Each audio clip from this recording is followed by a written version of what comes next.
देखिए हीरा एक्सप्रेस 12 सितंबर से आपके नजदीकी सिनेमा घरों में।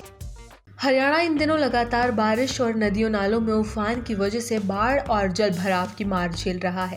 कई जिलों में हालात गंभीर बने हुए हैं। गांवों से लेकर शहरों तक पानी भरने से लोगों का जनजीवन अस्त व्यस्त हो गया है। सड़कों पर यातायात ठप है, खेतों में खड़ी फसलें चौपट हो गई है और लोगों के घरों तक पानी घुस चुका है। इस प्राकृतिक आपदा में अब तक 11 लोगों की मौत की पुष्टि हो चुकी है। इन हालातों को लेकर कांग्रेस सांसद और रोहतक से लोकसभा सदस्य दीपेंद्र हुड्डा ने राज्य सरकार को कटघरे में खड़ा किया है। उन्होंने कहा कि भाजपा सरकार पूरी तरह निष्क्रिय हो चुकी है और पिछले 10 सालों में जल भराव की समस्या से निपटने के लिए कोई ठोस कदम नहीं उठाए गए। चंडीगढ़ में पत्रकारों से बातचीत करते हुए दीपेंद्र हुड्डा ने कहा कि हरियाणा में जल भराव की समस्या लगातार विकराल रूप ले रही है। जिन इलाकों में बारिश ज्यादा हुई वहां स्थिति बदतर है। गांवों और कस्बों में तो खेत, सड़कें और मकान पानी में डूबे हैं। वहीं शहरों में भी कॉलोनियों में पानी भरने से लोगों को दिक्कत झेलनी पड़ रही है। दीपेंद्र हुड्डा ने आरोप लगाया कि भाजपा सरकार ने सत्ता में रहते हुए इस दिशा में कोई ठोस काम नहीं किया है। इसी के साथ उन्होंने कहा कि पिछले 10 सालों में सरकार ने एक भी नई नहर या ड्रेन का निर्माण नहीं किया। सिर्फ घोषणाओं तक सीमित रहना ही इस सरकार की पहचान बन गई है।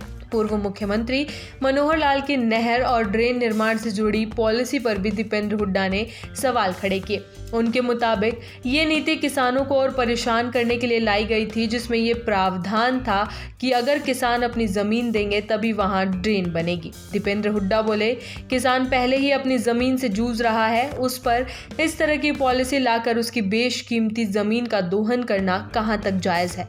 सरकार को खुद आगे बढ़कर समाधान करना चाहिए था। कांग्रेस सांसद ने खास तौर पर दादूपुर नलवी नहर का मामला उठाया। उन्होंने कहा कि नहर परियोजना कांग्रेस सरकार के कार्यकाल में मंजूर हुई थी। इससे अंबाला और आसपास के इलाकों को सिंचाई और जल निकासी की सुविधा मिलनी थी, लेकिन भाजपा सरकार ने इस नहर को ही रद्द कर दिया। साथ ही आज अंबाला और उसके आसपास का इलाका पानी में डूबा हुआ है। अगर ये नहर बन जाती तो इस आपदा से काफी हद तक बचा जा सकता था। सरकार ने नहर रद्द करके लोगों के साथ अन्याय किया है। उन्होंने ये भी बताया कि विपक्ष ने कई बार विधानसभा में इस मुद्दे को उठाया, लेकिन सरकार ने अब तक कोई ठोस फैसला नहीं लिया।